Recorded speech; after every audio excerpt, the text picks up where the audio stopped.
Haleluya.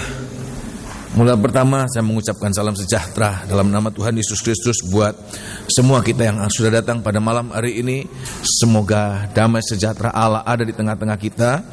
Kita sudah ada pada minggu di mana kita akan merayakan Paskah. Pada hari Jumat kita akan merayakan merayakan kematian Tuhan.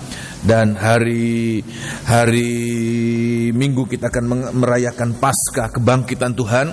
Dan semoga bukan hanya sekedar kita merayakan begitu saja dari tahun ke tahun tanpa mengalami kuasa kematian dan kebangkitan Tuhan itu, tetapi semoga kita boleh mengalami kuasa kematian kebangkitan yang sangat amat kuat itu bekerja dalam kehidupan kita, supaya apapun yang kita alami hari-hari ini, mungkin kita merasakan seperti mengalami kemustahilan. Perhatikan, kemustahilan terbesar umat manusia adalah kematian. Tetapi kalau kita boleh mengalami kuasa kebangkitan Tuhan, maka kematian itu tidak dapat menahan. Tuhan Yesus dibangkitkan dari dalam kubur. Maka Tuhan katakan, sebagaimana kita percaya Yesus dibangkitkan, maka kita percaya kita juga akan mengalami kebangkitan itu. Amin.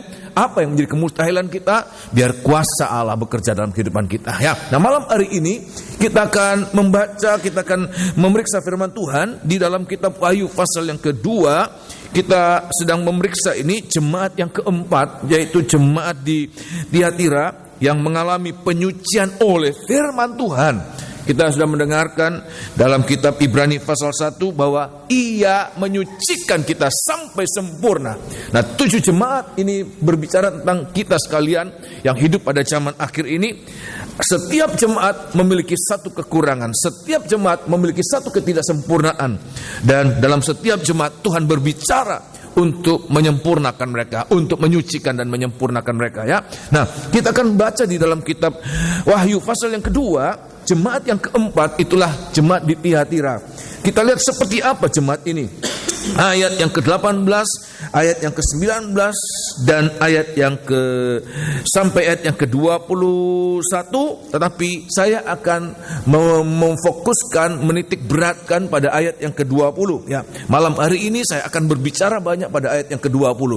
Saya menunggu semua menemukan ayat ini. Walaupun kita sudah berulang-ulang kali membaca, tetapi baca ini seperti kita baru pertama kali membacanya, ya. Kitab Wahyu pasal yang kedua, ayat yang ke-18 mulai. Dan tuliskanlah kepada malaikat jemaat di Tiatira, inilah firman Anak Allah yang matanya bagaikan nyala api dan kakinya bagaikan tembaga. Ya.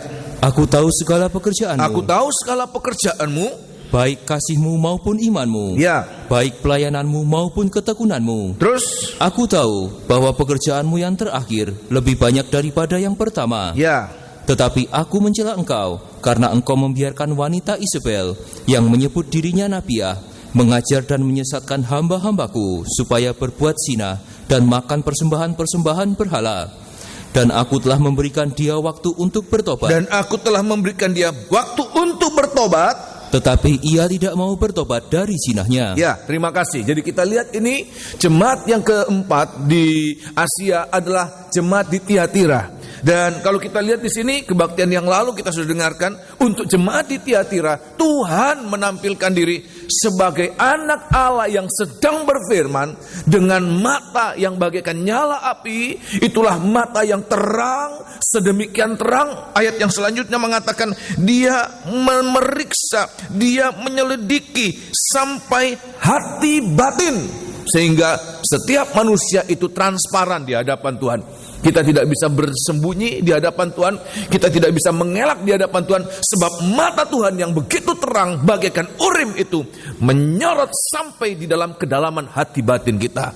Dan Tuhan memeriksa setiap keadaan kita, baik kelebihan kita maupun kekurangan kita, Tuhan nyatakan dengan sejujur-jujurnya, ya. Kebaktian yang lalu saya katakan bahwa seringkali kita, kalau kita tidak suka dengan seseorang, yang kita lihat kejelekannya, yang kita lihat yang baik-baik kita tidak lihat, kita tidak anggap. Sebaliknya, kalau kita suka dengan seseorang, yang kita lihat kebaikannya, kita tutup mata untuk ketidakbaikannya. Tetapi Tuhan itu Allah yang adil, Dia Allah yang begitu baik. Dia menyatakan kekurangan jemaat di Tiatira, tetapi juga dia menyatakan kelebihan dari jemaat di Tiatira. Kebaktian yang lalu saya sampaikan ada kebaikan dalam jemaat di Tiatira. Ada seorang komentator, ada beberapa tulisan saya membaca bahwa mereka mengatakan bahwa jemaat ini jemaat yang bobrok, ya, jemaat yang rusak. Tetapi kalau kita lihat pada ayat yang ke-19, sebenarnya jemaat ini adalah jemaat yang luar biasa. Kenapa saya mengatakan demikian? Ada 5 perkara menunjukkan perkara-perkara yang luar biasa. Dan kalau saya kemudian membandingkan dengan keadaan kita sekarang, kita belum mencapai seperti apa yang dialami oleh jemaat di Tiatira. Mereka memiliki iman, mereka memiliki harap, ada ketekunan, mereka memiliki kasih. Kasih di sini bahkan diistilahkan menggunakan perkataan agape. Ini kasih yang tertinggi, bukan kasih dari manusia, tapi kasih dari Allah yang diturunkan kepada manusia. Sedemikian luar biasa iman, harap dan kasih mereka miliki. Bahkan mereka memiliki tanda-tanda kehidupan. Apa itu? Ada aktivitas, ada pelayanan yang begitu rupa sebagai bukti bahwa mereka memiliki iman. Mereka memiliki harap, mereka memiliki kasih. Sebab Tuhan katakan, kalau iman tanpa perbuatan, iman itu pada dasarnya apa? Mati. Kalau kasih tanpa perbuatan, itu kasih hanya dengan perkataan, ya. Tetapi mereka memiliki iman dalam perbuatannya, harap dalam perbuatannya, kasih dalam perbuatannya, dalam bentuk pelayanan, ya. Kemudian selain itu, mereka juga ada kemajuan, ada pertambahan. Disebutkan bahwa pekerjaanmu yang sekarang lebih daripada pekerjaanmu yang pertama. Pekerjaanmu yang terakhir lebih daripada pekerjaanmu yang lebih dahulu, ya. Dengan kata lain, ada perkembangan, ada pertambahan, ada pertumbuhan. Itu adalah bukti-bukti bahwa jemaat ini jemaat yang hidup. Ada aktivitas, tapi juga ada perkembangan. Coba kita lihat sekarang, apakah hari ini kita lebih maju dari hari kemarin? Apakah tahun ini kita lebih baik dari tahun kemarin? Dan kalau kita merasakan bahwa Tuhan, saya stagnan ataupun kita menurun, semoga masih ada kesempatan. Kita masih hidup dalam tubuh jasmani ini, kita berseru seperti Petrus waktu dia tenggelam, dia berseru, Tuhan tolong. Maka pada saat dia sedang menurun, maka dia akan mengalami pertolongan dari Tuhan. Dia diangkat oleh Tuhan. Kita harus mengalami peningkatan hari-hari ini. Kita harus mengalami kemajuan. Bahkan Rasul Paulus katakan kepada Timotius bahwa kita harus mengalami kemajuan yang nyata. Sebab apa? Sebab waktu kedatangan Tuhan itu sudah semakin pendek, semakin singkat. Sedangkan kita sekarang masih begitu jauh. Oleh sebab itu kita harus seperti mengejar. Rasul Paulus katakan, kita mengejar apa yang masih tertinggal, supaya kalau Tuhan datang, kita boleh sesuai dengan apa yang dikehendaki oleh Tuhan. Seperti kita mengalami seorang pemborong kontraktor mengalami deadline, di mana pada tanggal tertentu dia harus segera menyerahkan rumah yang dia bangun. Padahal sekarang ini masih jauh dari selesai, jauh dari sempurna. Apa yang harus dia lakukan? Dia lembur 24 jam dia kerja. Demikian kita hari-hari ini, gunakan waktu yang ada untuk memacu diri kita. Supaya apa? Kita boleh mengalami peningkatan, ada kemajuan. Oh haleluya. Kepada jemaat di Kemelaten saya katakan, hanya orang-orang yang mengalami peningkatan yang akan masuk kerajaan surga. Kenapa? Kalau kita tidak mengalami peningkatan, ya, kita akan tertinggal. Pada saat Tuhan datang, Tuhan tidak datang di bumi ini, tapi Tuhan datang di awan-awan. 1 Tesalonika pasal yang keempat dikatakan, orang-orang yang mati dalam Tuhan akan dibangkitkan. Kita yang masih hidup, waktu Tuhan datang kita akan diubahkan, dan kita akan diangkat di awan-awan, menyambut dia di awan-awan. Oleh sebab itu di hari-hari ini harus ada peningkatan. Jangan kemudian katakan, bagaimana engkau? Bagaimana sekarang? Ya biasa saja. Ya, bagaimana? Aduh, tidak seperti dulu lagi. Itu hati-hati, itu awasan.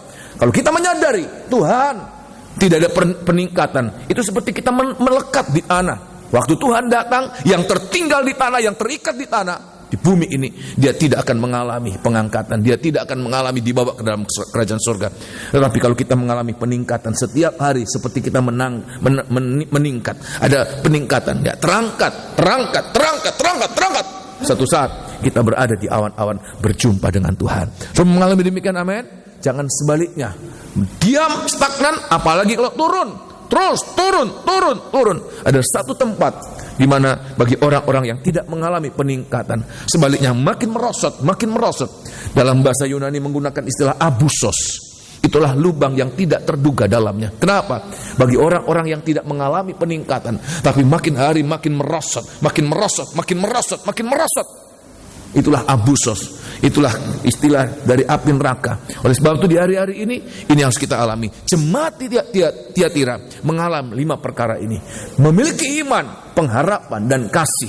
Ada aktivitas pelayanan, ada perkembangan. Tetapi perhatikan pada ayat yang ke-20 ada kekurangan, walaupun tidak banyak. Dalam bahasa Inggris a few things, ya, ada sedikit, ada beberapa kekurangan mereka.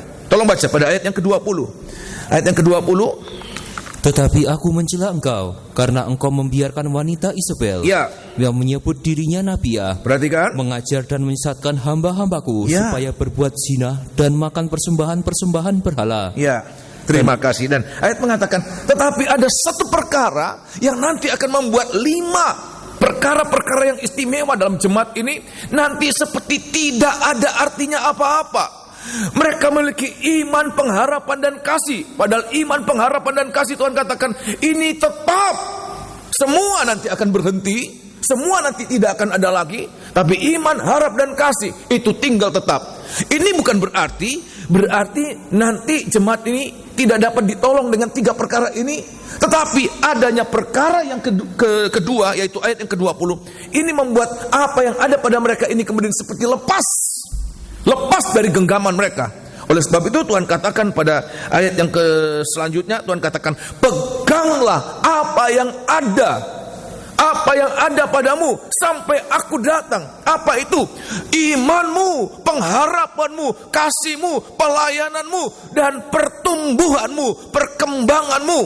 Pegang itu sampai aku datang. Tetapi ada pada ayat yang ke-20, kalau ayat yang ke-20 ada, itu membuat apa yang ada pada mereka bisa saja nanti satu saat akan lepas, sehingga mereka tidak memiliki apa-apa yang berkuasa untuk mengangkat mereka, sehingga mereka akan masuk dalam api neraka. Tetapi Tuhan ayat mengatakan, Tuhan memberikan kita terang matanya yang terang untuk apa? Menerangi kita, menyadarkan kita apa keadaan kita sekarang, supaya apa? Kita masih ada kesempatan untuk bertobat.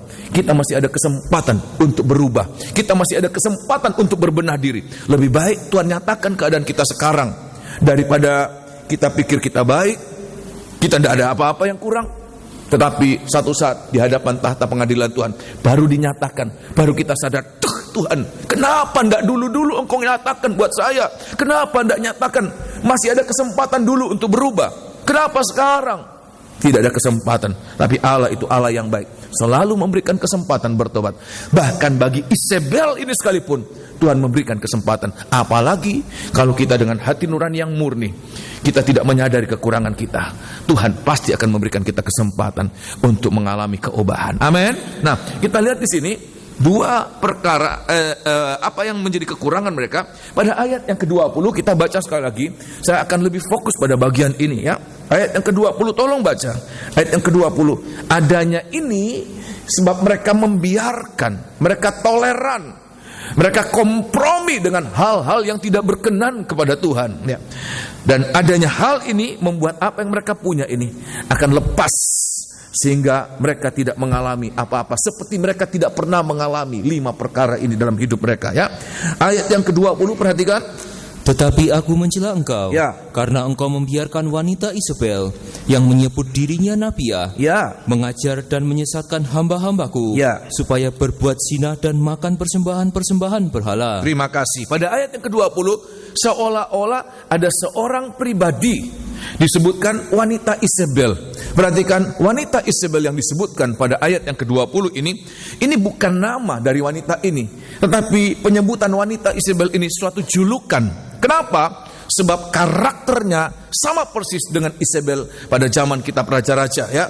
Dan ayat mengatakan wanita Isabel ini begitu berkuasa, begitu dominan, walaupun sebenarnya jemaat ini punya gembala. Sebab pada ayat 18, tuliskanlah kepada malaikat jemaat di Tiatira. Tetapi seolah-olah jemaat di Tiatira itu tidak berdaya. Ada satu pribadi yang begitu dominan, begitu berkuasa, seperti mengarahkan jemaat ini pada perkara-perkara yang tidak benar. Nah, kita lihat di sini seperti apa Isabel ini, yaitu pada ayat yang ke-20 dikatakan yang menyebut dirinya nabiah, mengajar dan menyesatkan hamba-hambaku. Luar biasa, saudara.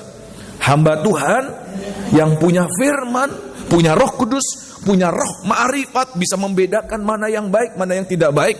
Tetapi pada ayat mengatakan ini, mereka ikut disesatkan dengan pengaruh yang sangat kuat dari Isabel ini. Sebagai apa dia di tengah-tengah jemaat di Tiatira? Nah, ayat ini mengatakan dia mengangkat dirinya menjadi nabiah. Sudah tahu nabiah ini apa? Ini nabi perempuan. Dia menjadi nabiah, tetapi karena nabiah itu bukan dari Tuhan, bukan Tuhan yang menetapkan, karena dia mengangkat diri, dia menyebut dirinya sebagai nabiah. Itu sama dengan nabi apa, saudara? Palsu. Selain itu juga ayat mengatakan dia mengajar. Saudara tahu yang mengajar itu siapa, saudara? Guru, pengajar. Dia menjadi guru. Tetapi karena guru itu bukan hasil penetapan dari Tuhan, Efesus pasal 4, anak Allah itu menetapkan sebagian jadi guru, sebagian jadi gembala, ya, sebagian jadi nabi, rasul, ya, dan pemberita Injil. Dia mengangkat dirinya sebagai nabi. Dia mengangkat dirinya sebagai guru. Sehingga apa yang diajarkan, ya, kalau dia nabiah itu bernubuat. Nubuat yang dihasilkan nubuat apa? Palsu. Kalau dia guru, dia mengajarkan. Pengajaran dia yang sampaikan, pengajaran palsu. Dan ayat mengatakan dia menyesatkan. Kata menyesatkan itu sama dengan memimpin seseorang pada jalan yang salah. Memimpin itu adalah tugas gembala. Gembala itu memimpin jemaat pada jalan yang benar. Tetapi karena dia menjadi nabiah palsu, guru palsu, dia menjadi pemimpin jemaat karena dia mengangkat diri. Sebenarnya sudah ada seseorang yang ditetapkan oleh Tuhan, malaikat jemaat di Tiatira. Tapi ada malaikat yang lain, tandingan yang lain. Dia memimpin bukan pada jalannya Tuhan, tapi jalan kesesatan. Maka apa yang terjadi seandainya jemaat ini dibiarkan, seolah-olah gembala jemaat pada saat itu tidak berdaya lagi. Kuasanya sudah sedemikian dikebiri, lebih berkuasa wanita Isabel ini daripada gembala jemaat. Oleh sebab itu Tuhan katakan, tuliskan ini supaya mereka bertobat, supaya mereka boleh mengalami kembali pada jalan yang benar. Nah, malam hari ini saya akan menyampaikan, mungkin sudah bertanya, kenapa seorang wanita, seorang perempuan yang Tuhan katakan bejana yang lemah, tetapi begitu berkuasa, seperti melebihi malaikat yang ada di Tiatira pada saat itu. Pengaruh gembala jemaat di Tiatira itu sepertinya dibawa pengaruh dari kuasa dari Isabel ini, dari wanita Isabel ini. Kenapa ini bisa terjadi? Sampai hamba-hamba Tuhan itu bisa kemudian seperti ikut nurut. Maafkan saya menggunakan istilah seperti kerbau atau lembu yang sudah ditusuk hidungnya, dibawa kemana ya manut aja, kemana manut aja. Padahal mereka hamba Tuhan, punya pengetahuan, punya roh pertimbangan, punya Roh Kudus, punya firman. Tapi kenapa kemudian seperti mereka disesatkan? Saya akan membawa di dalam perjanjian lama ada beberapa hal cara pekerjaan dari pengajaran wanita Isabel ini. Ini adalah gambaran tentang pengajaran secara keseluruhan dari pengajaran-pengajaran sesat pada umumnya. Yaitu nomor satu, kita lihat dalam kitab 1 Raja-Raja pasal yang ke-16. 1 Raja-Raja pasal yang ke-16, sehingga kita berhati-hati dalam langkah-langkah kita di hari-hari ini, ya. Kitab 1 Raja-Raja pasal yang ke-16, 1 Raja-Raja 16 ayat yang ke-31. Untuk pertama kalinya wanita ini disebutkan, inilah Isabel, istri dari Raja Ahab, ya. Kitab 1 Raja-Raja pasal yang ke-16, 1 Raja-Raja pasal yang ke-16. Sebaiknya kita baca ayat yang ke-30, langsung ayat yang ke-30. Ahab bin Omri melakukan apa yang jahat di mata Tuhan lebih daripada semua orang yang mendahuluinya. Ya, seakan-akan belum cukup ia hidup dalam dosa-dosa Yerobeam bin Nebat. Ya. Maka ia mengambil pula Isabel, anak Etbaal, raja orang Sidon, menjadi istrinya. Ya. Sehingga ia pergi beribadah kepada Baal dan sujud menyembah kepadanya. Jadi kita lihat di sini, terima kasih. Ahab ini raja Israel, kerajaan utara. Ada dua kerajaan, kerajaan Israel dan kerajaan Yehuda. Yehuda di selatan, Israel di utara. Dan kita lihat di sini ayat mengatakan Ahab itu adalah raja yang jahat. Kalau sudah baca kitab raja-raja, kitab Tawari, maka sebagian besar kerajaan Israel, kerajaan Yehuda itu raja-rajanya jahat-jahat. Oleh sebab itu Tuhan biarkan mereka hancur, Tuhan izinkan mereka hancur, ya. Tidak ada lagi kerajaan ini. Nah, ayat mengatakan salah satu raja yang paling jahat adalah Raja Ahab. Pada sejak awalnya dia sudah ada raja yang jahat. Dia menjadi lebih jahat lagi pada saat dia menikah dengan seorang putri raja. Padahal kerajaan yang ada itu, kerajaan Sidon itu, Tirus dan Sidon itu relatif lebih kecil dari kerajaan Israel. Tetapi ayat mengatakan anak raja ini yang namanya Isabel itu kawin dengan Ahab. Waktu dia kawin dengan Ahab menjadi lebih jahat lagi, lebih menyakiti hati Tuhan. Sehingga Ahab ini terkenal dengan raja yang paling menyakitkan hati Tuhan. Nah, kita lihat pada ayat yang ke-31, kita baca sekali lagi. Di sini cara kerja dari pengajaran palsu. Kini kita lihat cara kerja dari pengajaran Isabel ini. Ayat yang ke-31, perhatikan. Seakan-akan belum cukup ia hidup dalam dosa-dosa Yerobeam bin Nebat, maka ia mengambil pula Isabel, anak Etbaal, raja orang Sidon, menjadi istrinya. Sehingga ia pergi beribadah kepada Baal. Sehingga ia pergi menyembah kepada Baal dan sujud menyembah kepadanya. Terima kasih, ya. Baal ini adalah berhala orang-orang Venesia, orang-orang Tirus dan Sidon. Ini Baal ini berhalanya sana. Dan ayat mengatakan waktu Ahab itu menikah dengan Isabel, pada saat menikah itu, setelah dia menikah, dia kemudian berpaling kepada jemaat. Sebelumnya dia sudah beribadah kepada Allah yang lain. Dia jahat. Tetapi kemudian dia berpaling juga kepada Allah yang namanya Baal, ya, ilah-ilah yang namanya Baal, ya. Dengan kata lain, apa ini? Bagaimana ini? Ya, cara kerja yang pertama, cara kerja dari Ahab ini, Isabel ini adalah memikat. Saya mau tanya, kira-kira Isabel ini seorang putri raja, kemudian menjadi permaisuri. Saya mau tanya, kira-kira orangnya jelek atau cantik? Apa, saudara? Jelek atau cantik, saudara? Cantik, pasti. Selain cantik, dia smart, dia sangat tinggi, ya, sangat pintar. Selain sangat pintar, dia juga punya berkarakter ini. Oh, kalau dilihat ini, wah, ini kalau zaman sekarang ini bisa jadi Miss Universe mungkin, ya. Cantik, ya, sangat smart, berkarakter, berkepribadian yang luar biasa. Sedemikian, saudara. Ini Isabel ini. Dan kalau saya baca dalam sejarah Alkitab, ya, sejarah anak-anak Tuhan, ada banyak laki-laki ini kemudian takluk. Kenapa? Terpikat dengan apa? Kecantikan seorang perempuan. Sebelum Ahab, ya, ada raja yang sangat luar biasa di dalam kitab 1 Raja-Raja juga. 1 Raja-Raja pasal yang ke-11, 1 Raja-Raja pasal yang ke-11, itulah Raja Salomo. Raja Salomo ini raja yang paling luar biasa, sampai-sampai Tuhan katakan, sebelum kamu tidak ada sedemikian hikmatnya, sesudah kamu tidak akan ada lagi. Tidak ada sebelumnya, tidak ada sesudahnya, satu-satunya. Dan memang zaman Raja Salomo adalah zaman keemasan. Mulai dari Daud ayahnya, kemudian Salomo, di mana kerajaan ini begitu menjadi puncak keemasan, sangat kaya dan sangat luas wilayah kerajaan pada saat itu. Tapi kemudian pada saat itu kemudian terjadi apa?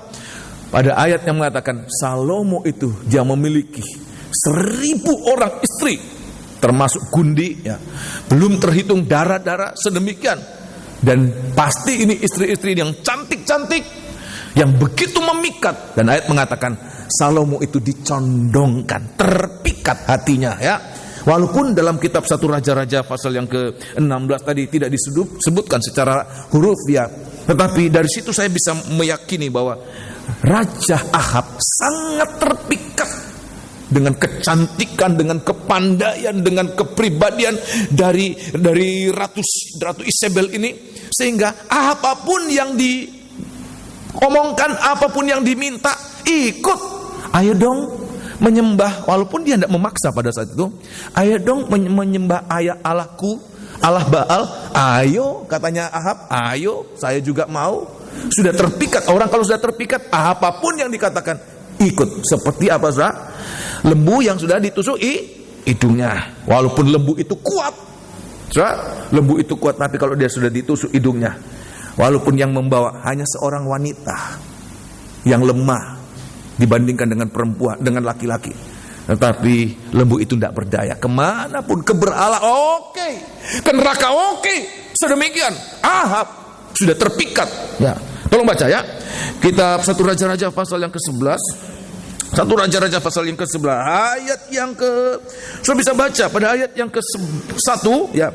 Ini sebenarnya Raja Salomo sudah melawan perkataan aturan Tuhan. Waktu orang Israel belum punya raja, Tuhan sudah berbicara, nanti kalau engkau punya raja, salah satu aturan Tuhan katakan, tidak boleh banyak istrinya. Raja Salomo banyak, dia koleksi banyak istrinya. Saya guyonan 1000 orang, saudara. Mungkin ada yang dia tidak kenal ya. Dia tidak tahu namanya, siapa kamu? Ya, nomor berapa? Nomor 1000 ya, sini. Mungkin sedemikian 1000 orang dia bisa tahu. Mungkin ada yang dia tidak kenal namanya, saudara. 1000 orang, saudara. Ya kalau 100 masih bisa. 1000, saudara. Sedemikian, saudara. Tolong baca ya, ayat yang ke berapa? Ayat yang pertama. Adapun Raja Salomo mencintai banyak perempuan asing. Di samping anak Firaun, ia mencintai perempuan-perempuan Moab, ya, Amon, Edom, Sidon dan Het. Nah, Sidon ini asalnya dari Isabel itu. Teruskan. Padahal tentang bangsa-bangsa itu, ya, Tuhan telah berfirman kepada orang Israel, perhatikan, janganlah kamu bergaul dengan mereka. Nah, dan mereka pun janganlah bergaul dengan kamu. Kenapa? Sebab sesungguhnya mereka akan mencondongkan hatimu. Mereka akan mencondongkan hatimu. Hatimu akan terpikat. Ya, teruskan. Mereka akan mencondongkan hatimu kepada Allah-Allah mereka. Ya. Hati Salomo telah terpaut kepada mereka dengan cinta. Dengan cinta. Teruskan. Ia mempunyai 700 istri dari kaum bangsawan. Terus. Dan 300 kundik. Ya. Istri-istrinya itu menarik hatinya daripada Tuhan. Menarik hatinya kenapa? Sudah terpikat. Sedemikian terpikat, ditarik kemana? Dia ikut. Ya, teruskan. Sebab pada waktu Salomo sudah tua, ya, istri-istrinya itu mencondongkan hatinya kepada Allah-Allah lain, ya, sehingga ia tidak dengan sepenuh hati berpaut kepada Tuhan Allahnya. Itu juga yang Tuhan katakan. Kalau sudah hatinya sudah terpikat, apa yang dia punya terima kasih, apa yang dia pegang, ada 5 perkara yang merupakan kebaikan dari Tiatira, itu bisa lepas. Dia tidak lagi berpegang teguh pada apa yang Tuhan berikan buat dia. Oleh sebab itu di hari-hari ini, semoga ini harus kita hati-hati, kita berjaga. Kenapa? Sebab pengajaran-pengajaran yang tidak benar itu bagaikan perempuan, bagaikan wanita. Maaf, saya tidak berbicara kotor, tapi saya menggambarkan yang cantik, yang memikat hati. Dan itulah senjata seorang wanita. Simpson yang kuat itu, yang gagah itu, yang dapat membunuh sekian banyak orang-orang Filistin. Ayat mengatakan ditaklukkan oleh siapa, saudara? Seorang siapa? Delilah. Dengan kecantikannya, dengan rayuannya, dengan air matanya. Sudah, ayat mengatakan Simpson rasanya mau mati waktu dengar, melihat Delilah menangis, merengek-rengek. Hatinya begitu susah, rasanya mau mati. Sedemikian sangat terpikat, sehingga Simpson hancur. Dia kalah. Bukan dengan pasukan Filistin. Kalau dia ditantang, dilawan dengan pasukan Filistin, pasti mati orang-orang Filistin. Tetapi dengan satu kecantikan seorang wanita, dan dia terpikat, dan dia kalah. Dia condong, dia mabuk cinta. Ayat mengatakan dia seperti Raja Salomo, ya. Dia, ya, ayat mengatakan dia terpaut, ya, dia terpaut hatinya oleh cinta. Oh, haleluya. Nah, oleh sebab itu di sini kita harus mengerti, ya, kita harus berhati-hati, di hari-hari ini. Apa-apa yang hari-hari ini sepertinya begitu memikat hati. Hati-hati. Kalau kita kemudian apalagi kita tahu itu bukan dari Tuhan, hati-hati.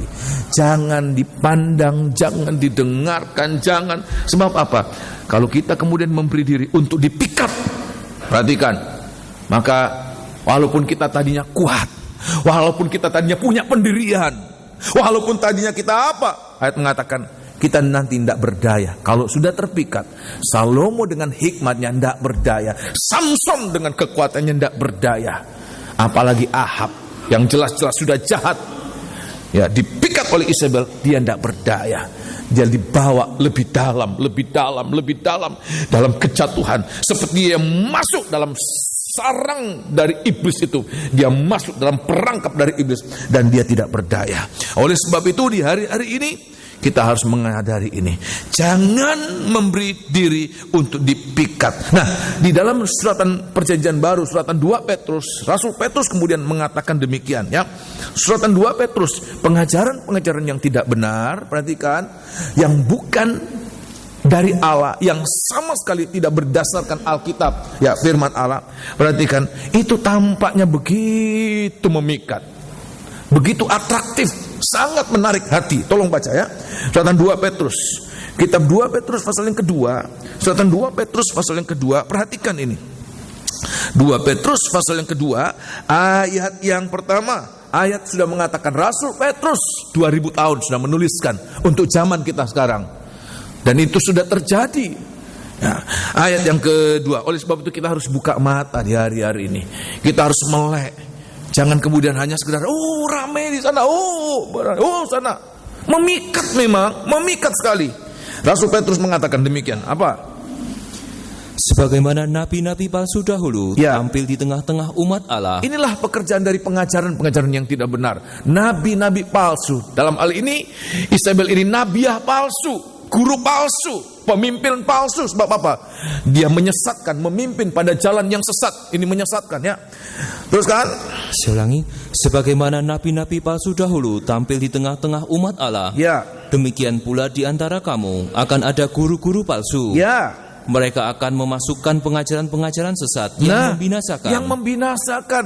Kelihatannya bagus, kelihatannya menawan. Kalau itu makanan kelihatannya nikmat, enak. Di balik itu ada racun yang mematikan. Teruskan.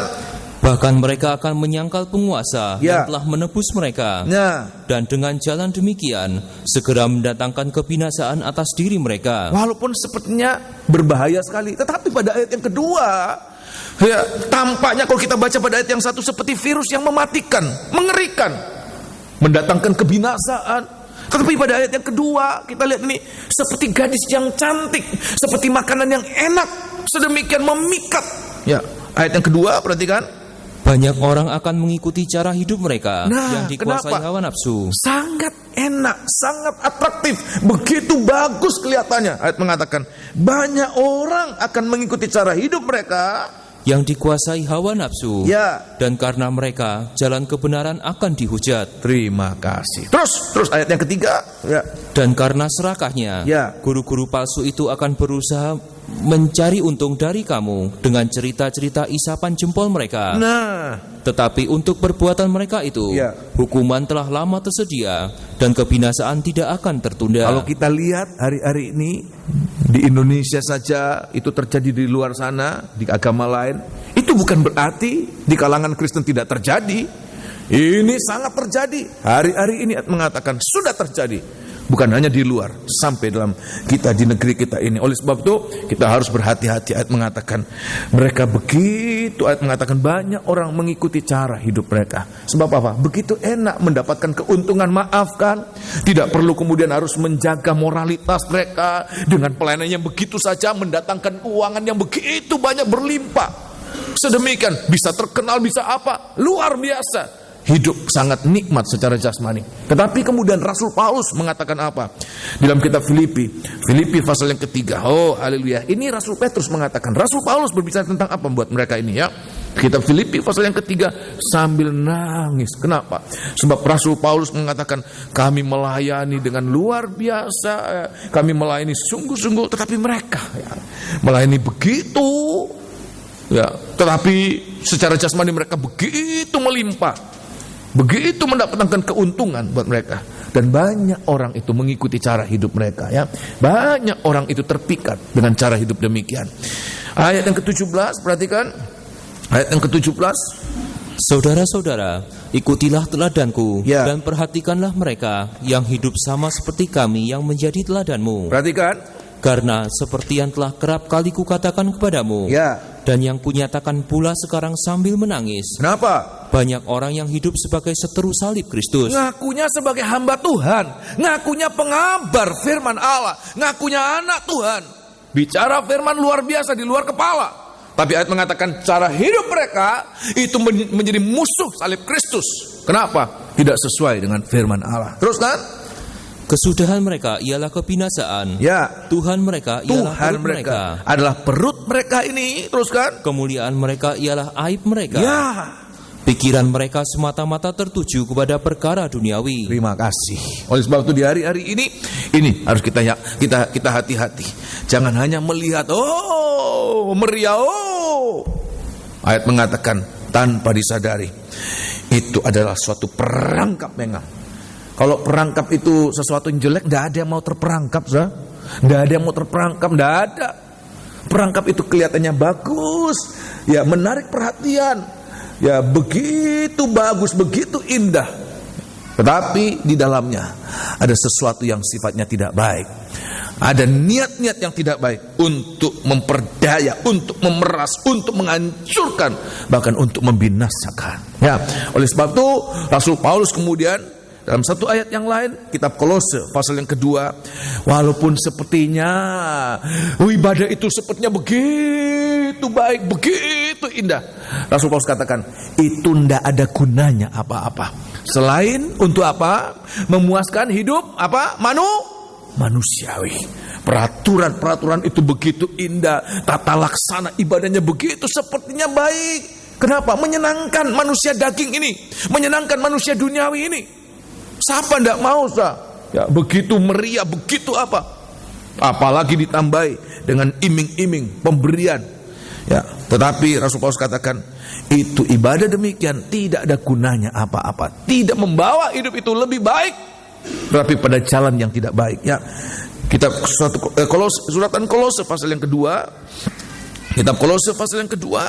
Nah, Tuhan katakan jangan biarkan kemenanganmu digagalkan oleh ibadah yang demikian. Itu semua kepalsuan. Nabi palsu, guru palsu, ya, pemimpin palsu. Tolong baca ya. Ayat yang ke-18. Janganlah kamu biarkan kemenanganmu digagalkan oleh orang yang pura-pura merendahkan diri, Ya. dan beribadah kepada malaikat, Ya. serta berkanjang pada penglihatan-penglihatan, Ya. dan tanpa alasan Nah. membesarkan diri oleh pikirannya yang duniawi. Ya. Sedang ia tidak berpegang teguh kepada kepala, Ya. dari mana seluruh tubuh yang ditenjang dan diikat menjadi satu oleh urat-urat dan sendi-sendi menerima pertumbuhan ilahinya. Ayat yang ke-22 melompat. Ayat 22 perhatikan.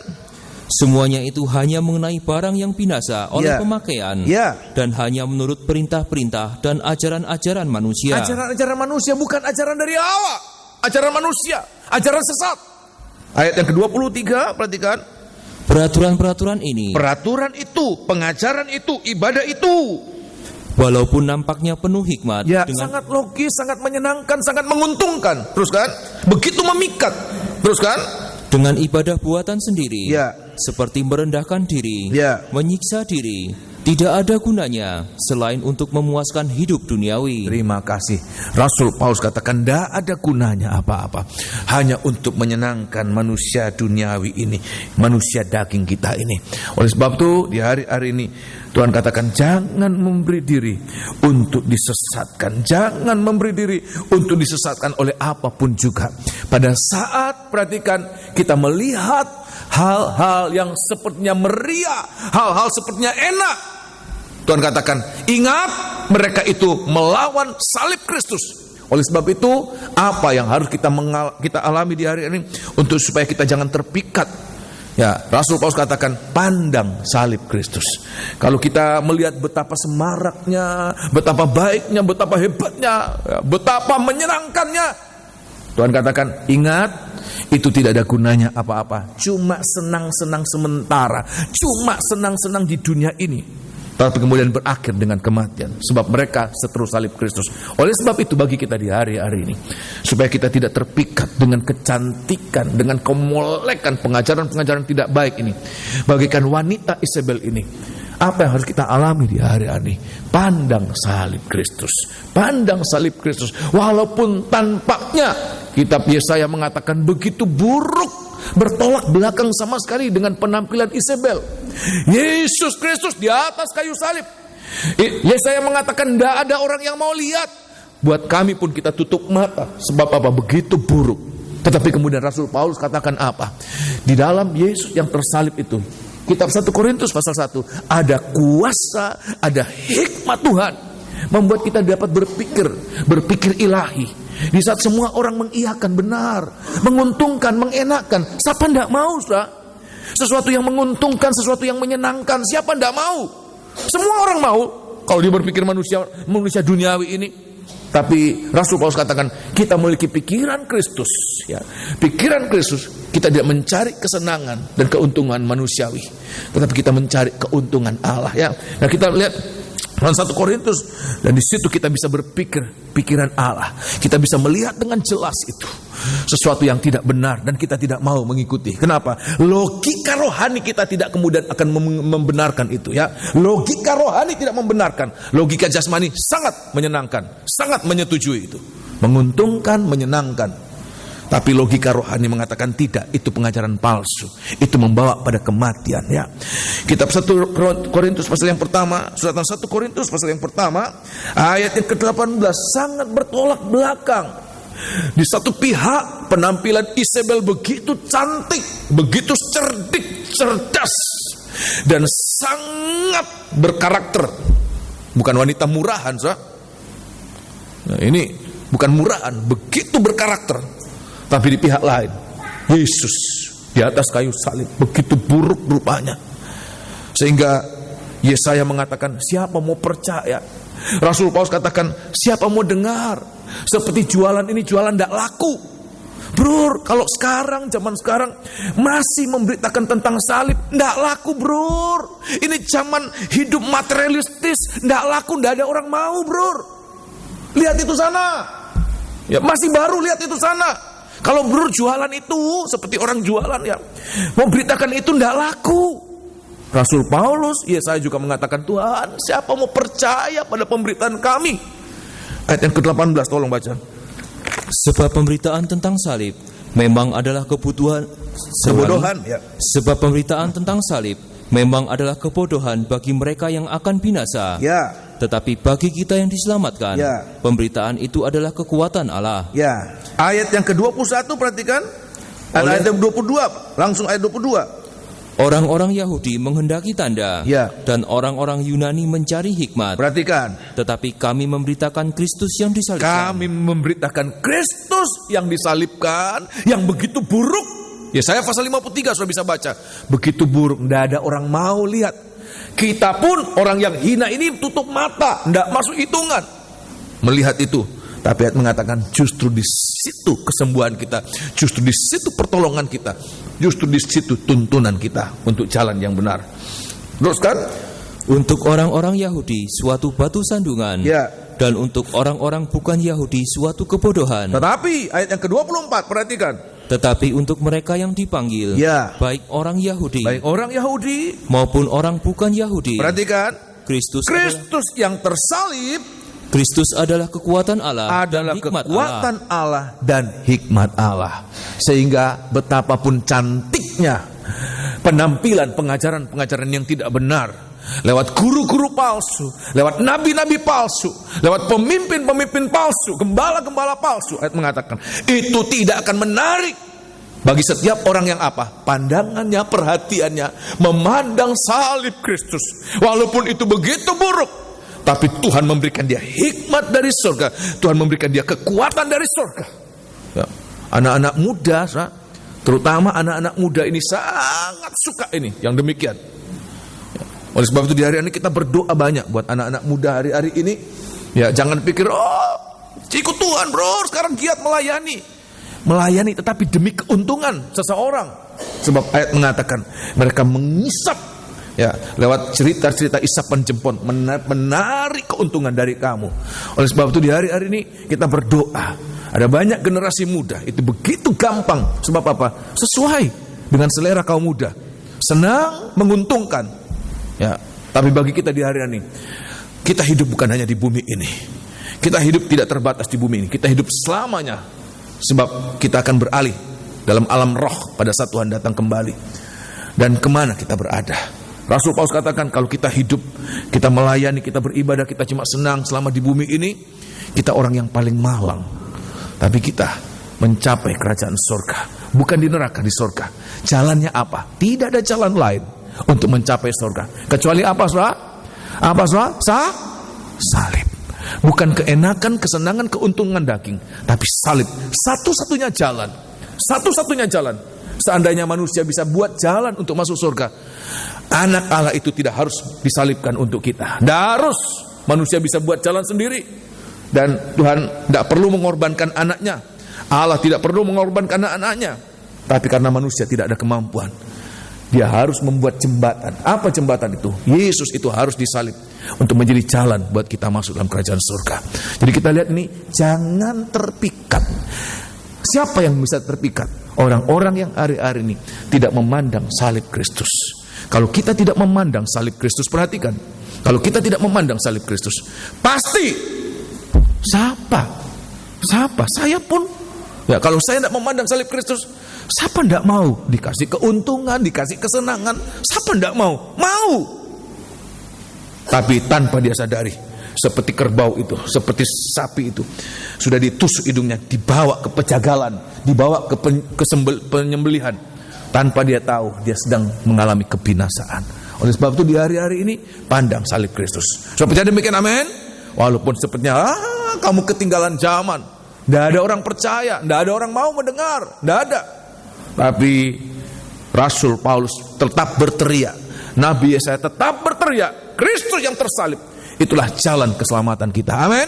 Ya, yang kedua, kita baca dalam kitab 1 Raja-Raja, selain memikat, ya, juga mengancam.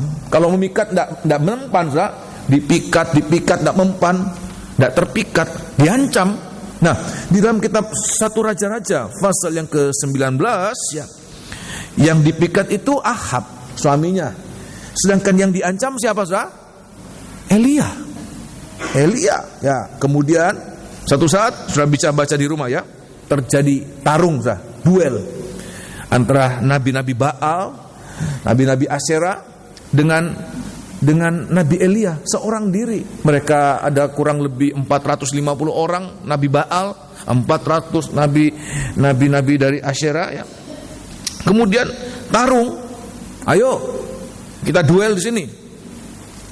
Ya, seperti taruhan, ya. Kita bikin, ya, bukan taruhan, kalau taruhan judi, ya.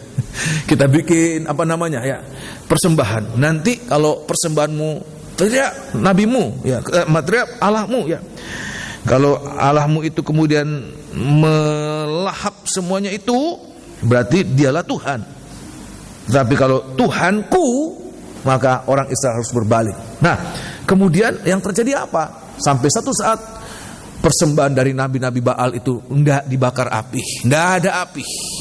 Kemudian waktu Elia mempersembahkan, sampai air-airnya itu dibikin got, tidak memungkinkan secara jasmani, tidak memungkinkan, tidak ada trik di sana supaya enggak ada trik. Oh, Elia sudah taruh api di bawah itu, basah semuanya. Ayat mengatakan api dari langit membakar sampai kering semuanya, air pun habis dijelat api. Kemudian Elia katakan, tangkap semua itu nabi-nabi, sembelih.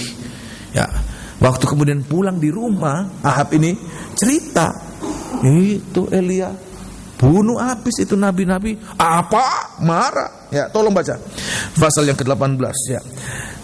Kita pasal 19. 1 Raja-Raja pasal 19. Marah. Sama namanya Isabel marah, ya. Tolong baca ayat yang ke-1 pasal 19 ayat yang pertama. Ketika Ahab memberitahukan kepada Isabel segala yang dilakukan Elia dan perihal Elia membunuh semua nabi itu dengan pedang. Ya. Maka Isabel menyuruh seorang suruhan mengatakan kepada Elia, Perhatikan, beginilah kiranya para Allah menghukum aku, begini para Allah akan menghukum aku. Apa itu?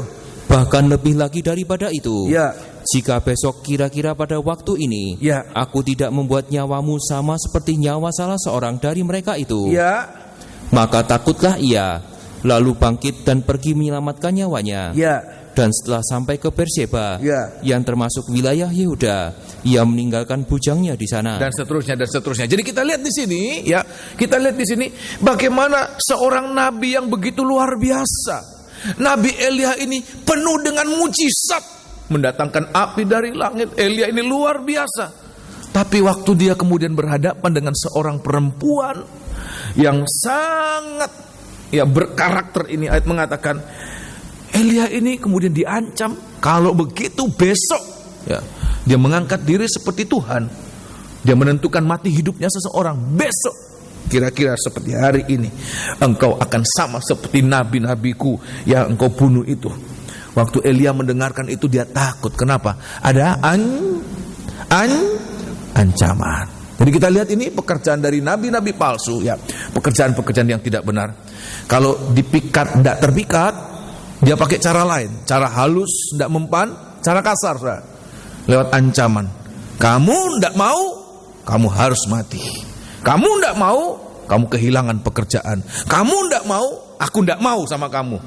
Ya, kalau cowok udah gitu kan, ya mau aja lah. Ya, kamu tidak mau ikut aku juga tidak mau dengan kamu. Kamu tidak mau, kamu tidak dapat pekerjaan. Kamu tidak mau, kamu tidak dapat proyek. Kamu tidak mau. Apa saja sudah bisa sebutkan. Ada begitu banyak ancaman. Perhatikan, pengajaran palsu juga sifatnya mengancam. Tapi perhatikan anak-anak Tuhan, perhatikan. Walaupun memang kita mengalami demikian, hidup di dunia itu seperti kita mengalami setiap waktu hidup kita ini, nyawa kita terancam. Raja Daud mengatakan demikian. Raja Daud mengatakan, antara aku dengan maut hanya berapa, saudara? Sehasta itu selangkah itu sedetik jantung, sedetak jantung. Selangkah itu, sehasta itu sama dengan sehembus nafas. Kalau dikonversi dalam satuan waktu hanya seperti 1 detik kira-kira. Sedemikian dekat jarak kita dengan maut. Seolah-olah setiap hari aku mengalami terancam. Tapi kita lihat di dalam kitab Injil Lukas, kita lihat Injil Lukas pasal yang ke-12. Tuhan katakan menghadapi ancaman-ancaman. Di saat kita menghadapi pengajaran-pengajaran yang demikian, seperti mengancam kita. Kamu kalau tidak ikut aku, kamu tidak dapat proyek. Ya, kamu mungkin di Indonesia belum sampai pada taraf ini, sebab mereka belum terlalu berkuasa. Tapi satu saat ini akan benar-benar berkuasa. Ya. Nah, kita lihat di dalam kitab Injil Lukas. Tetapi kalaupun demikian, perhatikan, walaupun demikian, Tuhan katakan apa? Jangan takut. Ya, kenapa? Paling-paling mati apa, saudara? Ancaman itu mati apa? Tubuh. Tidak bisa masuk neraka. Ikut nabi palsu, kalau tidak mau ikut, ya paling-paling cuma mati tubuh, tidak lebih dari itu. Itu ancaman.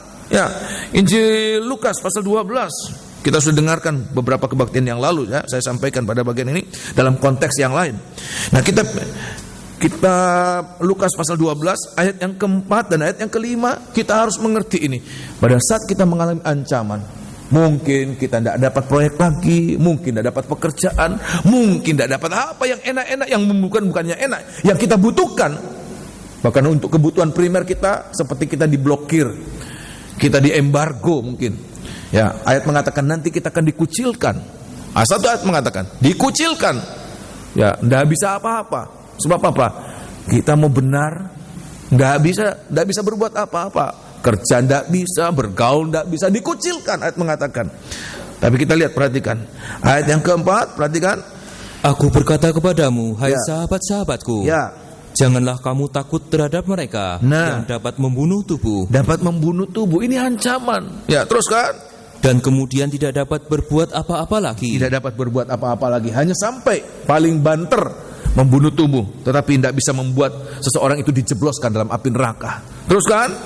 Aku akan menunjukkan kepada kamu siapakah yang harus kamu takuti. Takutilah dia Takutilah dia yang setelah membunuh Ya. mempunyai kuasa untuk melemparkan orang ke dalam neraka. Ya. Sesungguhnya aku berkata kepadamu, takutilah dia. Terima kasih. Perhatikan ya, Tuhan katakan walaupun diancam. Kepada murid-murid Tuhan katakan, aku mengutus engkau seperti apa, saudara? Anak domba ke tengah-tengah apa? Kawanan serigala. Bahasa Alkitab, serigala itu gambaran tentang pengajaran-pengajaran yang tidak benar, nabi-nabi palsu, pengajaran-pengajaran tidak benar. Seperti kita berada di tengah-tengah serigala. Kita ini sendiri, kita ini serasa lemah sekali. Berulang-ulang kali saya katakan, jangankan anak domba, domba jantan sekalipun, ya kalau dia dihadapkan dengan serigala, tidak usah serigala yang banyak. Satu domba jantan melawan satu serigala, menang mana, saudara? Menang serigala. Domba tidak mampu berbuat apa-apa, punya tanduk tetapi tidak bisa mencelakai, tidak bisa membunuh serigala. Serigala yang akan membasmi dia. Oleh sebab itu di hari-hari ini apa Tuhan katakan buat kita di hari ini? Di saat kita menghadapi keadaan demikian, jangan takut, tetap memandang dia, tetap pertahankan dia. Dan Tuhan katakan apa? Di dalam kitab Injil Matius pasal yang ke-10, kitab Injil Matius pasal yang ke-10 ayat yang ke-16, mengalami ancaman. Elia waktu mengalami ancaman ini dia lari, dia lari bersama dengan bujangnya pada satu tempat, dia jalan sendiri. Dan dia sampai dalam perjalanan pelarian itu sampai pada satu titik. Ini orang-orang yang mengalami terancam dan lari sampai pada satu titik, yaitu titik putus asa. Dia katakan, Tuhan, lebih baik ambil nyawaku ini, mati saja aku ini. Orang kalau sudah putus asa, lebih baik mati, lebih baik mati, lebih baik mati. Dia pikir mati itu jalan keluar. Daripada saya harus menderita, lebih baik mati. Kemudian jalan pintas banyak macam, bunuh diri, dia pikir selesai, tidak merasakan lagi. Justru dia mengalami penderitaan yang baru, yang kekal, yang tidak ada berhentinya, tidak ada selesainya. Perhatikan ini, putus asa, sampai pada putus asa ya. Nah, kita lihat, tetapi bagi kita Tuhan katakan apa? Walaupun mengalami keadaan demikian, walaupun Tuhan mau memakai Elia, ditolong oleh Tuhan pada saat melarikan diri ini, ada firman itu bagaikan roti bakar, ada air, itulah Roh Kudus untuk menguatkan dia, untuk dia berjalan, sebab perjalanannya masih panjang ya. Nah, di dalam kitab Injil Matius pasal yang ke-10 ayat yang ke-16, Tuhan katakan apa buat kita ini? Ayat yang ke-16, perhatikan.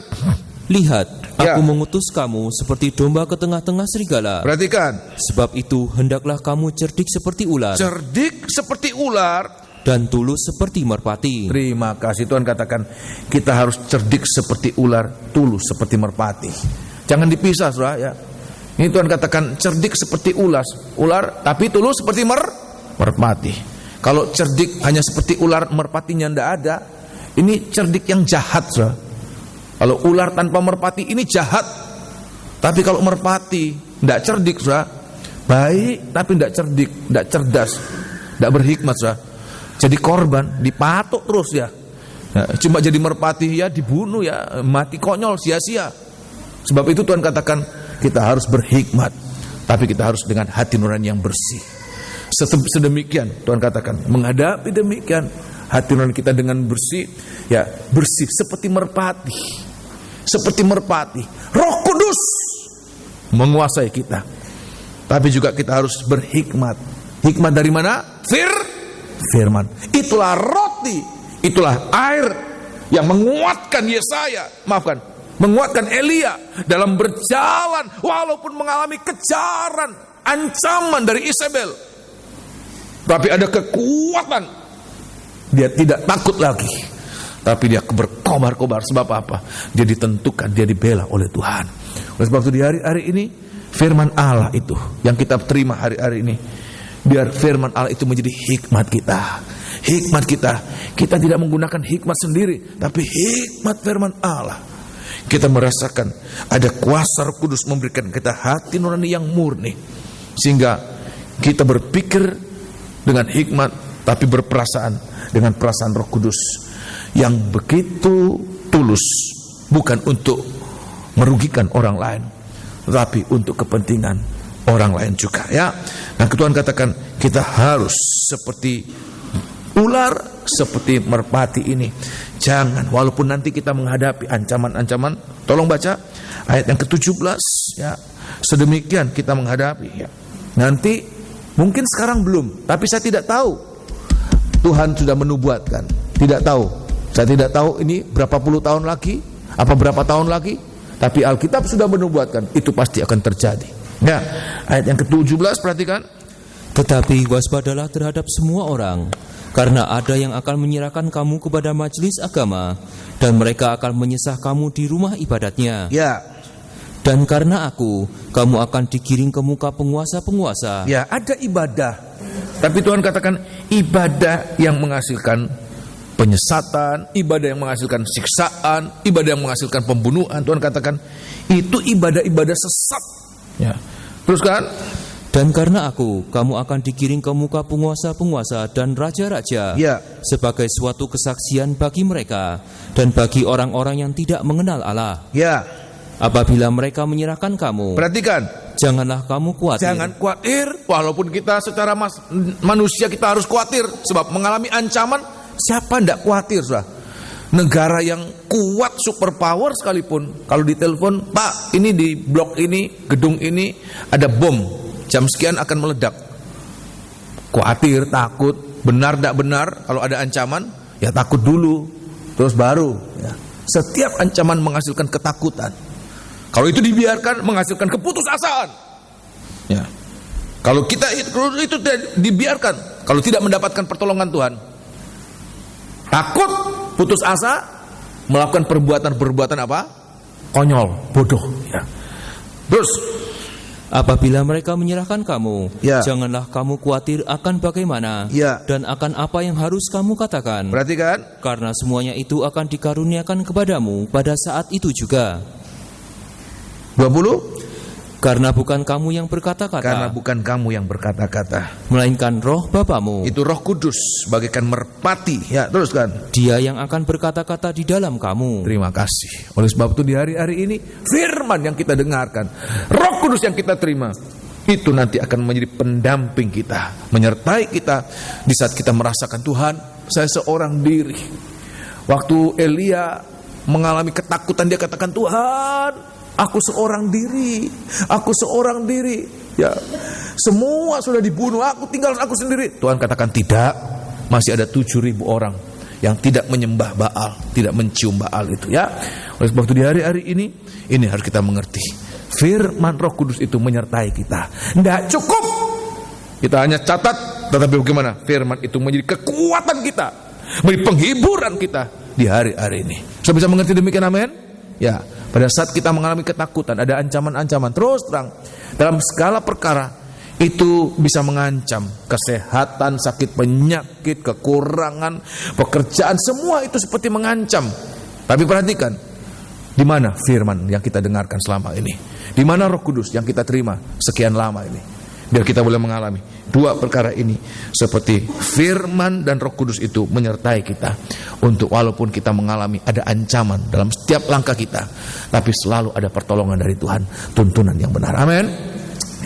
Yang ketiga, selain mengancam juga membunuh. Ya, jadi Isabel ini tidak cuma ngancam, ya, tetapi dalam kitab 1 Raja-Raja, ya, tolong baca 1 Raja-Raja pasal yang ke-18 lebih dahulu.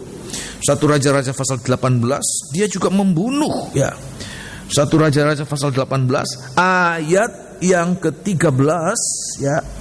Ayat yang ke-13. 1 Raja-Raja pasal yang ke-18 ayat 13, tolong baca. Tidakkah diberitahukan kepada tuanku, ya, apa yang telah kulakukan pada waktu Isabel membunuh nabi-nabi Tuhan? Jadi ini Obadja ini suruhan dari Ahab ini takut untuk menghadap Nabi Elia, sebab 2 utusan yang pertama mati semuanya. Saya bisa mati lagi. Dia datang mohonkan pengurapan, mohonkan kemurahan Tuhan. Tidakkah diberitahukan kepada tuanku, ini Elia, apa yang telah kulakukan pada waktu Isabel apa? Membunuh nabi-nabi Tuhan. Ya. Bagaimana aku menyembunyikan 100 orang nabi-nabi Tuhan dalam gua. Perhatikan. 50 sekelompok. Perhatikan. Dan mengurus makanan dan minuman mereka. Nah, kemudian pasal yang ke-19, 1 Raja-Raja pasal 19, ayat yang ke-10 dan ayat yang ke-18. Ayat yang ke-10 ya. 1 Raja-Raja 19 ayat 10, jawabnya, aku bekerja segiat-giatnya bagi Tuhan Allah semesta alam. Ya, waktu dia tidur, ya dibangunkan, tanya, "Hei Elia, apa kerjamu di sini?" Ayat yang ke-10.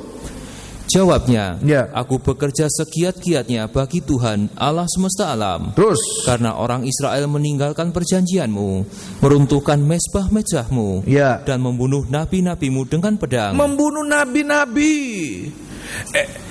Isabel ini pengajaran yang sesat ini membunuh nabi-nabi yang benar. Teruskan. Hanya aku seorang dirilah yang masih hidup, Ya. dan mereka ingin mencabut nyawaku. Perhatikan ini ya. Jadi kalau zaman dulu Isabel ini membunuh nabi-nabi, terima kasih. Tetapi pada akhir zaman ini ya, pengajaran yang sama itu juga tetap dengan pola kerja yang sama. Mulai dengan memikat, dengan mengancam, tidak berhenti sampai mengancam. Kemudian apa sudah? Membunuh. Tapi apanya yang dibunuh? Perhatikan ini. Mungkin secara tubuh tidak lagi membunuh tubuh. Tapi ada ayat mengatakan di dalam kitab 1 Timotius, suratan 1 Timotius, perhatikan ini. Ya, 1 Timotius pasal yang keempat, orang kalau kena pengajaran sesat ini, dia seperti orang yang mati rohaninya. Sebab apa? Hati nuraninya mati. Hati nuraninya mati, tidak bisa lagi membedakan, tidak bisa lagi tahu. Kalau sudah kepincut, ya sudah kena, itu seperti dicap, ya benar-benar terpikat. Hati nuraninya mati, tidak bisa membedakan lagi yang benar, yang tidak benar. Walaupun orang yang tidak ngerti firman, orang ini seperti sudah miring, kan? Sebab memang benar-benar ya disuruh apapun juga. Di Amerika pengajaran-pengajaran yang sesat ini banyak, kan? Biar dia profesor demi untuk mendukung mengumpulkan dana, jualan kembang untuk dapat, kira-kira begitu. Pernah lihat Kosokro ya di sana? Ya, jualan kembang, cuma dapat dolar demi dolar. Padahal itu profesor, doktor. Kenapa? Otaknya sudah dilumpuhkan ya. Dia sudah mati. Tidak bisa lagi membedakan ini benar atau tidak benar ini. Hati nuraninya sudah mati. Ya, suratan 1 Tesalonika, 1 Timotius pasal yang keempat. 1 Timotius pasal yang keempat. Ya, 1 Timotius pasal yang keempat. Padahal kalau kerja yang benar, melayani yang benar, ya disuruh ayo dong melayani, ayo dong ibadah. Aduh, banyak alasan, banyak. Tapi orang-orang yang sudah kena cap ini disuruh apa saja mau. Sebab apa? Hati nuraninya sudah mati. Dibunuh oleh pengajaran yang tidak benar ini ya. 1 Timotius pasal yang keempat ayat yang kedua. 1 Timotius pasal yang keempat ayat yang pertama lebih baik ya. Ayat yang pertama, ini pengajaran-pengajaran yang palsu seperti roh Isabel, pengajaran Isabel bekerja juga di hari-hari ini. Ayat yang ke-1, tetapi roh dengan tegas mengatakan bahwa di waktu-waktu kemudian ya, ada orang yang akan murtad, ya, lalu mengikuti roh-roh penyesat, dan ajaran setan-setan. Ya, ayat yang kedua perhatikan. Oleh tipu daya pendusta-pendusta, Ya, yang hati nuraninya memakai cap mereka. Yang hati nuraninya memakai cap mereka. Dalam bahasa lain, bahasa perjanjian terjemahan lama disebutkan yang hatinya seperti diselar dengan besi hangat. Soalnya kalau punya kerbau, punya sapi, biasanya untuk membedakan ini punya saya nyos dengan besi inisial ya, huruf JD, nyos di paha, itu besi panas ya, nanti akan menimbulkan luka. Waktu sembuh, nanti di paha itu akan timbul huruf JD, itu punya saya, tidak akan hilang, tidak bisa lebih dari tato itu ya, itu lebih kuat dari tato. Sebab apa? Ada tanda. Seperti demikian diistilahkan, Rasul Paulus mengistilahkan kepada Timotius, orang-orang yang kena pengajaran yang palsu, pengajaran yang sesat, hati nurani mereka itu sudah seperti diselar, dicap dengan besi hangat, sehingga mereka tidak lagi bisa mengetahui, tidak lagi bisa merasakan apa yang mereka rasakan itu rasanya benar. Kenapa? Hati nurani mereka tidak berbicara lagi, tidak memperingatkan lagi. Kenapa? Sebab mereka memberikan diri untuk dicap dengan pengajaran yang tidak baik. Oleh sebab itu di hari-hari ini, jangan kemudian ingin tahu sejauh mana sih sesatnya, sejauh mana sih saya kepengen tahu, cari-cari. Apalagi sekarang ya, informasi itu begitu mudah lewat internet. Ya, apa sih, bagaimana ini pengajaran-pengajaran yang aneh-aneh ini? Saya pengen tahu sejauh mana sesatnya.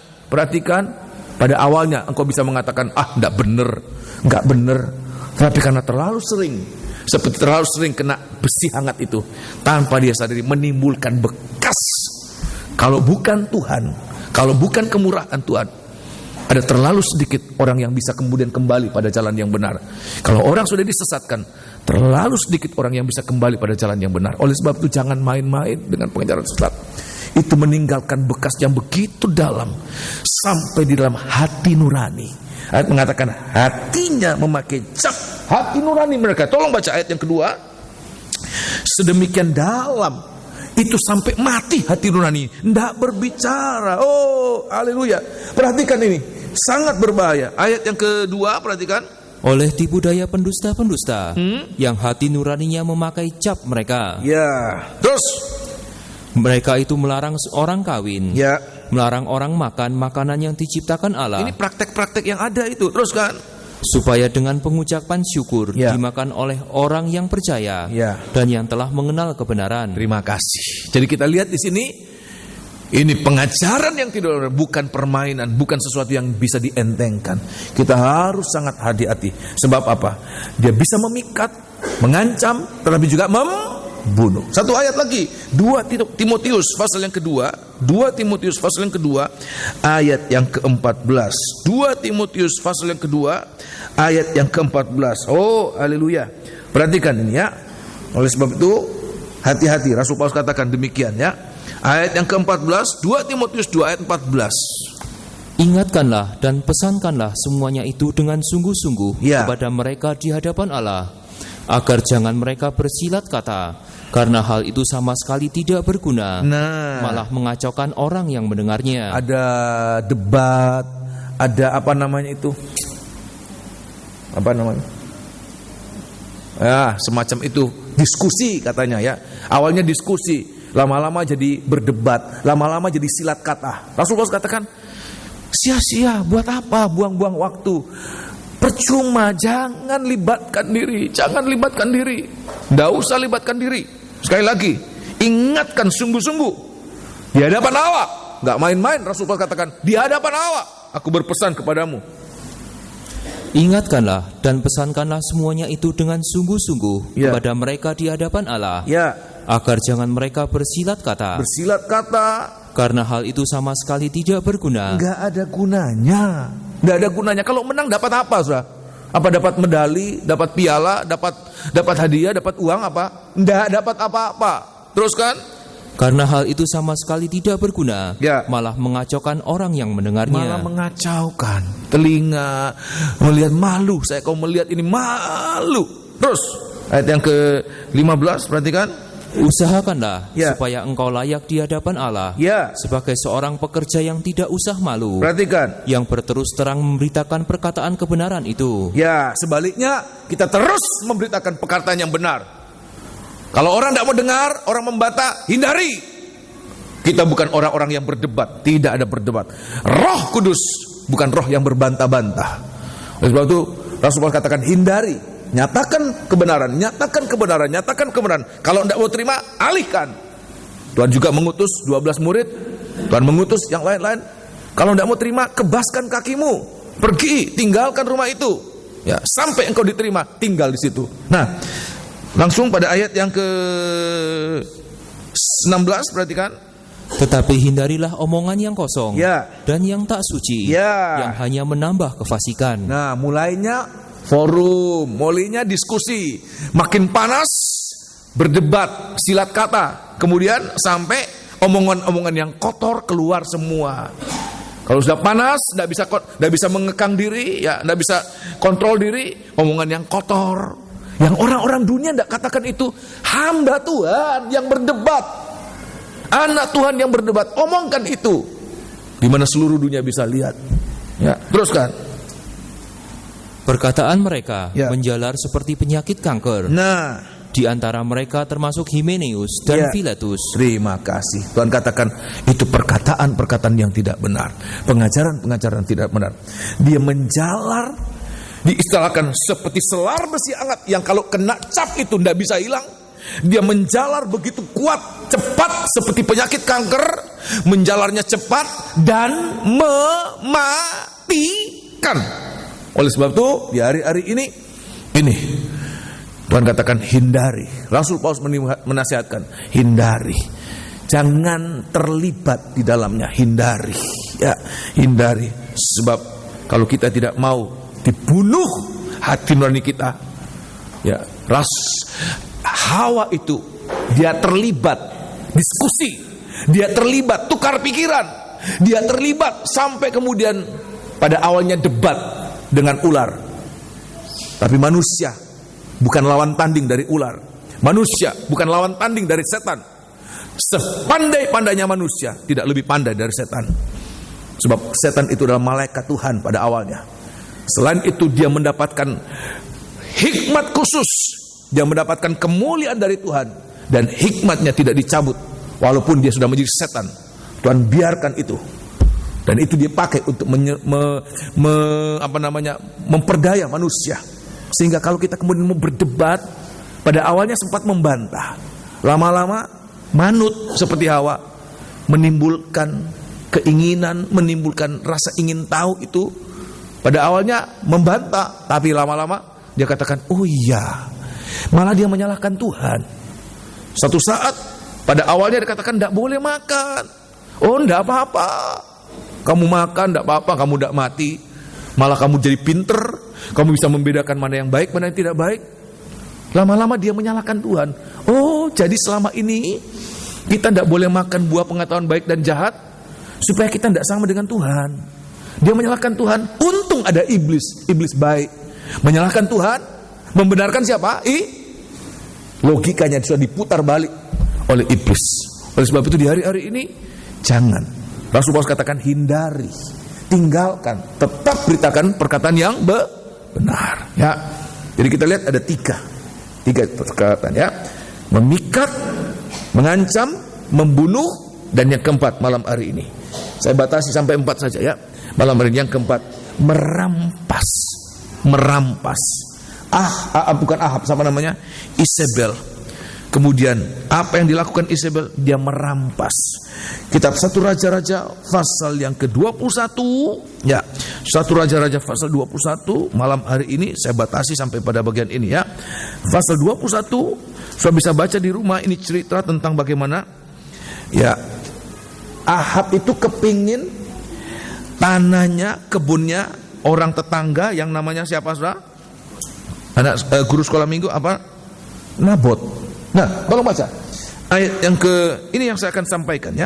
Merampas apa yang menjadi milik Nabot itu dirampas oleh Isabel ini. Pengajaran yang tidak benar juga mau merampas. Tolong baca, ya. Ayat yang ke 1 pasal 21. Sesudah itu terjadilah hal yang berikut. Nabot orang Israel mempunyai kebun di Israel, di samping istana Ahab raja Samaria. Berkatalah Ahab kepada Nabot, berikanlah kepadaku kebun anggurmu itu, supaya kujadikan kebun sayur. Supaya kebun anggur itu aku konversi sedemikian rupa jadi kebun sayur. Terus kan, sebab apa? Alasannya logis. Saya juga kalau berpikir logis, ya maulah. Wong ini raja yang minta, nanti nggak diambil sia-sia, ditukar guling. Saya tukar guling dengan kebun anggur yang lain. Ini kenapa saya suka? Karena dekat dengan saya supaya menyatu. Biasa toh orang-orang yang rumahnya bagus, mulai kepengen melebarkan ke samping, ada tetangga, ayo tak beli ini, kenapa dekat? Jadi parkiran, jadi taman. Raja Ahab juga mengatakan demikian kepada Nabot. Aku Aku beli ini, aku tukar ini, aku ambil ini. Berikanlah itu kebun anggurmu supaya ku jadikan kebun sayur, ya, sebab letaknya dekat rumahku. nah, Aku akan memberikan kepadamu kebun anggur yang lebih baik daripada itu. tukar guling, enggak gratis, tukar guling. Ya, terus kan? Sebagai gantinya, Ya, atau jikalau engkau lebih suka, Ya. aku akan membayar harganya kepadamu dengan uang. tapi perhatikan apa kata Nabot ya. Jawab Nabot ayat yang ketiga. Jawab Nabot kepada Ahab, Ya, kiranya Tuhan menghindarkan aku daripada memberikan milik pusaka nenek moyangku kepadamu. nah, terus kan? Lalu masuklah Ahab ke dalam istananya dengan kesal hati Ya. dan gusar, Ya. karena perkataan yang dikatakan Nabot orang Yisrael itu So, kepadanya. baca di rumah ini ya, cerita ini sangat menarik. Ya, waktu kemudian Ahab datang, ngurung, terima kasih. Saya melihat ini Ahab ini seorang raja, tetapi dia sangat bergantung kepada istrinya. Nah, nasihat istrinya, semua itu, inisiatif itu dari istrinya. Dia seperti begitu lumpuh, ada apa-apa, maafkan, Sa. Ya, begitu ndak punya pikiran, ndak punya akal, ndak punya apa, ndak punya jalan keluar. Tetapi istrinya selalu ada jalan keluar. Oh, begitu. Kalau gitu, mulai akal jahatnya keluar. Ya, dia bisa mengatur tua-tua orang Israel. Ayo, kamu ini. Dia ngatur, skenario dia atur. Akibatnya apa? Nabot ini kemudian dinyatakan sebagai orang dursila, menghujat Tuhan dan melawan raja, dan dia dibunuh. Dan kebun anggur itu diambil buat siapa? Ahab, merampas miliknya. Yang notabene yang dia rampas itu apa? Ladang anggur, kebun anggur. Apa ini ladang anggur? Kebun anggur itu berbicara tentang pelayanan. Ini pelayanan kita ini bagaikan kebun anggur. Untuk apa kebun anggur itu? Dalam perjanjian lama mengatakan, anggur itu digunakan untuk menyukakan Allah dan manusia. Tetapi Ahab punya rencana untuk apa? Merubah kebun anggur menjadi kebun apa, saudara? Sayur. Sudah tahu apa ini kebun sayur, saudara? Ini untuk kebutuhan sehari-hari. Sebab sayur itu, sudah makan sayur 1 tahun 1 kali atau berapa tahun, saudara? Setiap hari. Kebutuhan sehari-hari. Pelayanan itu mau ditukar, dirampas sedemikian rupa. Tadinya hatinya itu jujur, tulus, saya mau melayani Tuhan. Tapi kita lihat jahatnya pengajaran palsu itu. Orang yang tadinya tulus melayani Tuhan, hanya melayani Tuhan, tidak mencari lain-lain, dibelokkan sedemikian rupa, sehingga yang tadinya kebun anggur sekarang menjadi ladang sayur. Ternyata tidak cukup jadi kebun anggur. Masa cuma melayani tok? Kan saya juga punya kebutuhan. Kan saya punya juga dapur harus ngebul. Sehingga kebun anggur itu menghasilkan sesuatu demi apa? Kebutuhan apa? Perut. Oleh sebab itu di hari-hari ini jangan sampai, perhatikan, jangan sampai ladang pelayanan kita ini itu kemudian dirampas, dirubah untuk menjadi tempat mencari sesuatu demi kebutuhan setiap hari. Oleh sebab itu kita mohon, Tuhan, pelayananku itu tidak ternilai. Seperti Nabot mengatakan, kamu mau bayar berapapun aku tidak jual. Sedemikian Nabot berani mengatakan, ladang anggurku ini dari nenek moyangku, ini warisan. Pelayanan kita ini seperti warisan dari imam besar kepada kita. Terus pelayanan ini warisan yang kita tidak akan jual berapapun harganya. Kita tidak akan tukar berapapun harganya. Sebab ladang anggur akan tetap menjadi ladang anggur, tidak pernah dikonversi menjadi ladang sayur. Amin, terima kasih. Berapapun harganya. Nabot punya keberanian demikian, walaupun dia harus membayar dengan kematian. Tapi saya sangat percaya dia mendapatkan, oh haleluya, dia mendapatkan tempat di hadapan Tuhan. Sebab apa? Dia tidak mau merubah apa-apa yang sudah Tuhan berikan. Dia mengatakan, kiranya Tuhan menghindari aku. Padahal pada saat itu sebagian besar umat Israel menyembah berhala. Tapi Nabot dia katakan, kiranya Tuhan menghindari aku untuk menjual apa yang jadi milik pusaka nenek moyangku, untuk dirubah menjadi sesuatu yang tidak benar di hadapan Tuhan. Oleh sebab itu di hari-hari ini kita harus berjaga ini. Ini cara-cara. Kalau tidak mempan dipikat, diancam, Kalau pendapat diancam, dibunuh. Ya, kalau tidak mempan juga, ya apa? Dirampas. Sehingga ini orang-orang yang ada di Tiatira ini, seperti demikian juga cara kerja wanita Isabel di Tiatira. Sehingga orang yang punya firman, orang yang punya hikmat, lama-lama menguntungkan. Kita melayani. Tapi saya kan punya kebutuhan. Ternyata juga bisa menghasilkan uang. Pelayanan ini bisa menghasilkan uang. Dikonversilah ladang anggur menjadi ladang sayur. Kehilangan pusaka dari nenek moyangnya, pusaka warisan negeri perjanjian yang dari Tuhan. Sebab kita melayani sampai dalam kerajaan surga, kita tetap akan melayani Tuhan. Amin. Haleluya. Oleh sebab itu jangan biarkan pengajaran-pengajaran tidak benar merampas apa-apa yang Tuhan sudah berikan. Tuhan pusakakan buat kita. Pelayanan ini adalah suatu milik pusaka, harta warisan yang tidak boleh, tabu untuk dijual, untuk ditukar. Walaupun dapat yang lebih baik, tapi Tuhan katakan itu milik kita, itu hanya untuk kita saja, ya. Inilah firman Tuhan buat kita. Semoga ini boleh menjadi kekuatan buat kita, ya. Oh, haleluya. Kita bangkit berdiri, kita nyanyikan satu lagu untuk menutup ibadah kita pada malam hari ini, ya.